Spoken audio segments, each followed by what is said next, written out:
মুহতারাম হাজিরিন, আল্লাহ বলেন ওয়াল্লাযীনা হুম লিআমানাতিহিম ওয়া আহদিহিম রাউন। সকল ঈমানদার যারা, তারা আমানত এবং অঙ্গীকারের প্রতি খেয়াল রাখে। কোরআনে কারীমের মধ্যে আল্লাহ পাক রব্বুল আলামিন আমানত শব্দটি বহু বচন ব্যবহার করেছেন।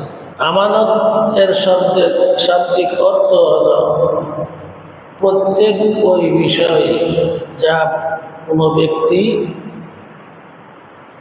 এর দায়িত্ব বহন করে। সকল ঈমানদার যারা আল্লাহ পাক রব্বুল আলামিনের হক সম্পর্কিত আমানত এবং বান্দার হক সম্পর্কিত আমানত, সব রকমের আমানতের সংরক্ষণ করে। আল্লাহ পাক রব্বুল আলামিনের হক সম্পর্কিত আমানত হচ্ছে শরীয়ত আরোপিত যত ফরজ এবং ওয়াজিব আছে সেগুলোকে আদায় করা এবং হারাম এবং মাকরুহ কাজ থেকে বিরত থাকা। এটা হচ্ছে আল্লাহ পাক রব্বুল আলামিনের হক সম্পর্কিত আমানত।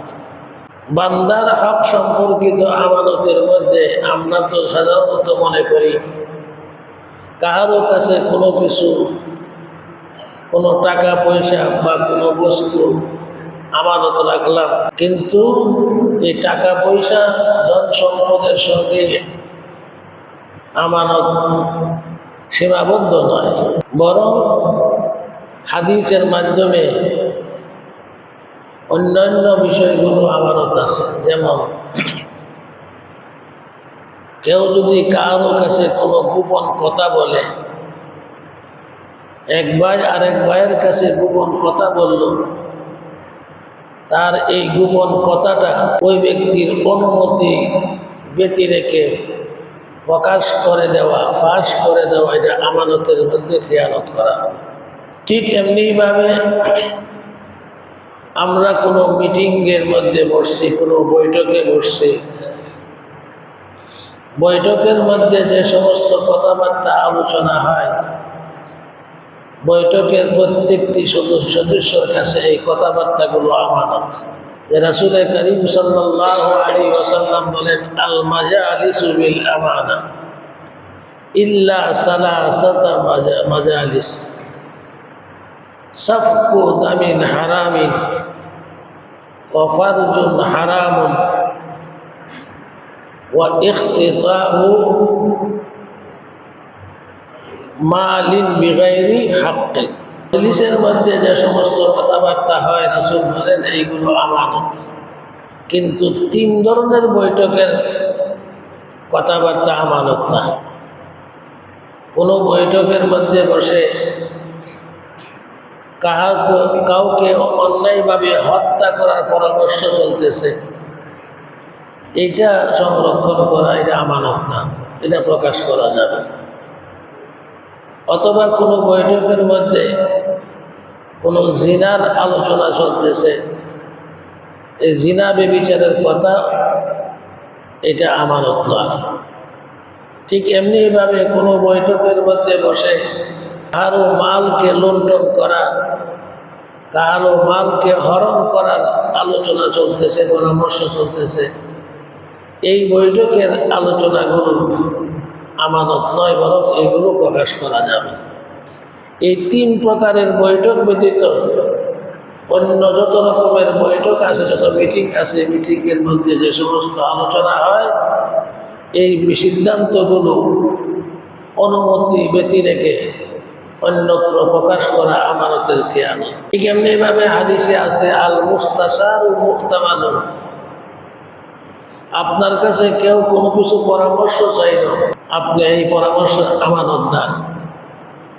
যে আপনার কাছে পরামর্শ চাইল, সঠিক পরামর্শটাই তাকে দিতে হবে। যদি তাকে সঠিক পরামর্শ ব্যতি রেখে অন্য কোনো আপনি বলেন, তাহলে আমানতের খেয়ানত করা। সরকারি বিভিন্ন পদে বিভিন্ন লোকজনকে দায়িত্ব দেওয়া হয়, বিভিন্ন পদে পদায়ন করা হয়, যে সমস্ত কর্মকর্তাদের হাতে এই পদগুলো বন্টন এবং এই পদগুলোর মধ্যে লোক নিয়োগ করা যে সমস্ত অফিসারদের হাতে রয়েছে, এই সরকারি পদগুলো তাদের কাছে আমানত। একমাত্র যোগ্য ব্যক্তিকেই ওই পদে বসাতে হবে। যদি কোনো প্রকারের ঘুষ অথবা কোনো প্রকারের সম্পর্ক অথবা কোনো প্রকারের সুপারিশ ব্যতি রেখে অযোগ্য ব্যক্তিকে এই পদে বসানো হয়, তাহলে আমানতের মধ্যে খিয়ানত করা হচ্ছে। হযরতে আনাস রাদিয়াল্লাহু তাআলা আনহু বলেন, রাসূল করিম সাল্লাল্লাহু আলাইহি ওয়াসাল্লাম প্রায় ভাষণের মধ্যে শুরুতেই এই হাদিসটা বলতেন, লা ঈমান লিমান লা আমানাতা লাহু ওয়ালা দীন লিমান লা আহদা লাহু। ওই ব্যক্তির মধ্যে ঈমান নেই যার মধ্যে আমানতদারি নেই। কোরআনে কারীমের মধ্যে এক জায়গায় আল্লাহ বলছেন, ইন্নাল্লাহা ইয়া'মুরুকুম আন তুআদ্দুল আমানাতি ইলা আহলিহা। নিশ্চয় আল্লাহ তাআলা তোমাদেরকে নির্দেশ দেন যে আমানত সমূহকে তার প্রাপকের কাছে অর্পণ করতে। এই আয়াতের শানে নজুলই হচ্ছে যে হযরতে ওসমান ইবনে তালহা রাদিয়াল্লাহু তাআলা আনহু বাইতুল্লাহর চাবি ওনার কাছে থাকতো। তো আমি ইসলাম ধর্ম গ্রহণ করার পূর্বে মুহাম্মদ সাল্লাল্লাহু আলাইহি সাল্লাম মক্কাতে থাকা অবস্থায় আমার কাছে একদিন চাবি চাইল বাইতুল্লাহতে প্রবেশ করার জন্য। তখন আমি বাধা দিলাম এবং মুহাম্মদ সাল্লাল্লাহু আলাইহি সাল্লামের সঙ্গে বিরক্তিপূর্ণ আচরণ করেছে। তখন রাসূল করিম সাল্লাল্লাহু আলাইহি ওয়াসাল্লাম হাসতে হাসতে আমাকে বললেন যে, ওসমান, এমন একদিন হয়তো আসবে যে বাইতুল্লাহর চাবি আমার কাছে থাকবে, আমি যাকে ইচ্ছা তাকে প্রদান করব। এই কথা শোনার পরে আমি চিন্তা ভাবনা করা আরম্ভ করলাম। তখনই আমার মনে জাগছিল যে মুহাম্মদ যা বলতেছে সত্য। তখন আমি ইসলাম ধর্ম গ্রহণ করার জন্য প্রস্তুত হয়ে গেছিলাম, কিন্তু আমার বংশের লোকদের কারণে আমি ইসলাম ধর্ম তখন গ্রহণ করতে পারি নাই। পরে মুহাম্মদ সাল্লাল্লাহু আলাইহি ওয়াসাল্লাম হিজরত করে মদিনায় গেলেন। যখন মক্কা বিজিত হলো, মুহাম্মদ সাল্লাল্লাহু আলাইহি ওয়াসাল্লাম আসলেন, আমার কাছ থেকে চাবি নিলেন। কোনো কোনো বর্ণনায় আছে যে উসমান ইবনে তালহা বাইতুল্লাহর চাবি নিয়ে কাবা শরীফের ছাদে উঠে গেছিল। রাসূল করিম সাল্লাল্লাহু আলাইহি ওয়াসাল্লাম হযরতে আলী রাদিয়াল্লাহু তাআলা আনহুকে বললেন, তার কাছ থেকে চাবি নিয়ে আসো। হযরতে আলী রাদিয়াল্লাহু তাআলা আনহু চাবি এনে হুজুরের হাতে দিলেন। বাইতুল্লাহ খুলে হুজুর ভিতরে প্রবেশ করলেন। নামাজ পড়ে যখন বের হয়ে আসলেন, তখন আমাকে ডাক দিলেন। ডাক দিয়ে বললেন, এই নাও চাবি। এবং হুজুর এই কথা বললেন, এখন থেকে এই চাবি তোমার কাছে থাকবে।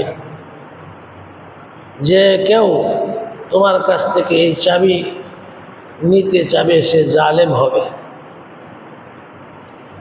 চাবি নিয়ে যখন আমি চলে আসতেছিলাম, তখন আমাকে ডাক দিয়ে বললেন, উসমান,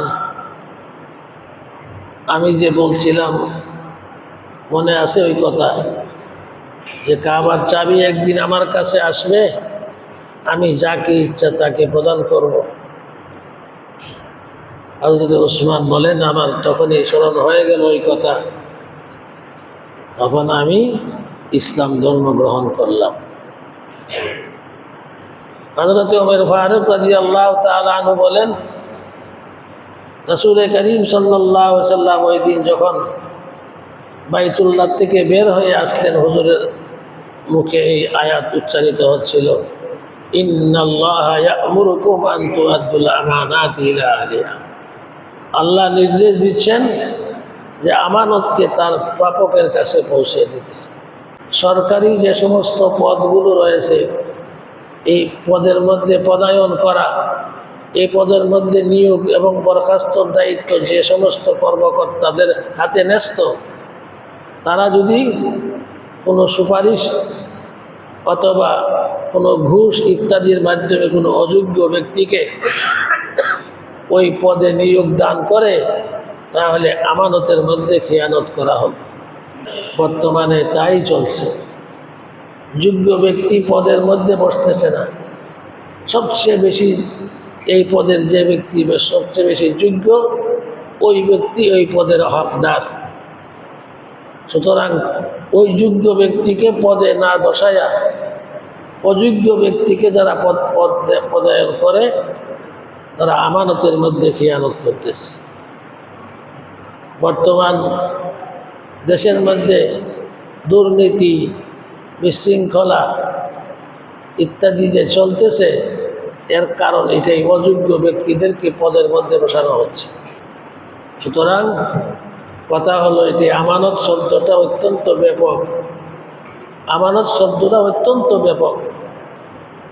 চাই আল্লাহর হক সম্পর্কিত আমানত হোক অথবা বান্দার হক সম্পর্কিত আমানত হোক, এই সব রকমের আমানতের সংরক্ষণ করা একজন সফল ঈমানদারদের একটি গুণ। ওয়াল্লাযীনা হুম লিআমানাতিহিম ওয়া আহদিহিম রাউন। আল্লাহ বলেন, সফল ঈমানদার যারা, তারা তাদের আমানত এবং তাদের অঙ্গীকারের প্রতি খেয়াল রাখে। অর্থাৎ আমানতের মধ্যে কখনো কোনো খেয়ানত করে না। এই জন্য রাসূল প্রায় বলতেন, লা ঈমানা লিমান লা আমানাতা লাহু ওয়ালা দীনা লিমান লা আহদা লাহু। যার মধ্যে আমানতদারি নেই, তার মধ্যে ঈমান নেই। যার মধ্যে প্রতিশ্রুতি রক্ষা নেই, তার মধ্যে আপনার দ্বীন নেই। এর নাম হচ্ছে ইসলাম। ইসলাম শুধু নামাজ পড়া, রোজা রাখা, হজ করা, যাকাত দেওয়ার নামে নয়। এর নাম হচ্ছে ইসলাম। আপনি এক অফিসে চাকরি করেন, আপনার অফিসের বসের সঙ্গে, মালিকের সঙ্গে যে কাজ করার আলোচনা হয়েছে, যে সমস্ত দায়িত্ব আপনি পালন করবেন, যে কাজগুলো করার দায়িত্ব আপনারকে সুবোধ করা হয়েছে, ওই কাজের মধ্যে যদি কমই করেন, ত্রুটি করেন, তাহলে আপনি আমানতের মধ্যে খেয়ানত করলেন। আপনার সঙ্গে চুক্তি হয়েছে দৈনিক 8 ঘন্টা কাজ করতে হবে, 10 ঘন্টা কাজ করতে হবে।